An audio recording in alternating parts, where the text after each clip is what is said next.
নমস্কার বন্ধুরা, সকলকে আমার চ্যানেলে সুস্বাগত। তো আজকে একটা নতুন ভিডিও শেয়ার করছি। আমি আশা করছি যে যেখান থেকে ভিডিওটা দেখছো বা দেখছেন সকলেই সুস্থ আছেন, ভালো আছেন এবং নিজের খেয়াল রাখছেন।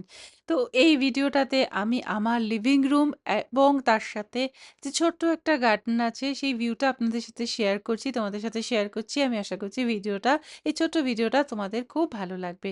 ঘর সাজাতে কম বেশি আমরা সকলেই খুব ভালোবাসি এবং ঘর সাজানোর একটা মানে হয় খুব দামি কিছু জিনিস কিনে ঘরের কিছু কোনায় কোনায় যদি আমরা প্লেস করে দিই, অবশ্যই ঘরটা দেখতে সুন্দর লাগে। কিন্তু সকলেরই স্বাদ থাকলেও সাধ্য থাকে না, যেমন কি ধরে নাও আমার নেই। তাই স্বাদটাকে সাধ্যের মধ্যে যদি আমরা পূরণ করতে পারি তাহলে আমাদের নিজেদেরও খুব ভালো লাগে, খুব নান্দনিক লাগে এবং যারা সেই জায়গাটা দেখে তাদেরও খুব ভালো লাগে। বাইরে যারা যায় তারা যখন ঘরে আসে, ঘরে ঢুকে তাদের খুব ভালো লাগে। তো আমি ঘরটাকে যেরকমভাবে সাজিয়েছি তোমাদের সাথে শেয়ার করছি। খুব ছোট্ট ভাড়া বাড়ির একটা ঘর, খুব বেশি হলে 350 স্কোয়ার ফুট এই জায়গাটা হবে। সেই জায়গাটাকে আমি সেকশন ওয়াইজ ভাগ করে নিয়েছি। যে টিভি ইউনিটটা আছে, টিভি ইউনিটের পাশে একটা বুক সেলফ রেখেছি। সেখানে যে ফটোগুলো দেখছো কিছু অ্যামাজন থেকে কেনা, কিছু উৎকলিকা থেকে কেনা।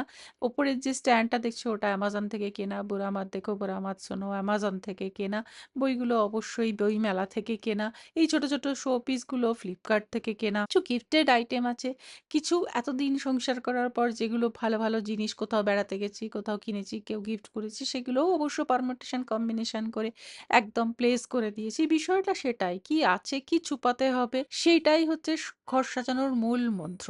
যেটা ভালো জিনিস সেটা আগে রাখতে হবে, যেটা খারাপ জিনিস ততটা নান্দনিক নয় সেটাকে সরিয়ে রাখা, সেটাকে ঢেকে রাখাও কিন্তু ঘর সাজানোর একটা অঙ্গ। সকলের কাছেই যে অনেক অনেক পয়সা থাকবে এবং পয়সা থাকলেই যে তার ঘরটা খুব সুন্দর লাগবে বিষয়টা সেটা নয়। বিষয়টা হচ্ছে ছোট ছোট বিষয়ে ভীষণভাবে লক্ষ্য রাখা এবং প্রত্যেকটা জিনিসকে যথাযথ জায়গায় রাখা এবং কালার বিন্যাস, যেটাকে রঙের যে বিন্যাসটা, যেটা সোফাটা সাজিয়েছি এর মধ্যে একটাই দামি জিনিস, সোফার কভারটা ওই 2500 ঘড়িটা 1-1500 টাকা। এই সাথে যে ব্যালকনিটা সেটাও কিন্তু যারা ঘরে আসে তারা সেটা দেখে, বেশ কিছু গাছ লাগিয়ে বেশ গাছেদের একটা সৌন্দর্য, সেটাও লোকের খুব ভালো লাগে। আশেপাশে পড়োশি যারা ওপরের ছাদ থেকে আমার ঘরটা দেখে তাদেরও ভালো লাগে। থেকে সস্তা একটা উপায়েই ঘর সাজানো সম্ভব। ছোট বড় প্লান্টস যেখানে যা আছে যদি আমরা ঘরে ঠিক মতো ওদেরকে সাজিয়ে রাখতে পারি তাহলে আমার মনে হয় না কোনো দামি জিনিসের থেকে ঘর সাজানো কম হবে এবং ঘরের সৌন্দর্য কিছু কম লাগবে। তো ধীরে ধীরে সবকিছুই আমি শেয়ার করতে পারবো যদি তোমাদের সহযোগিতা পাই বা তোমাদের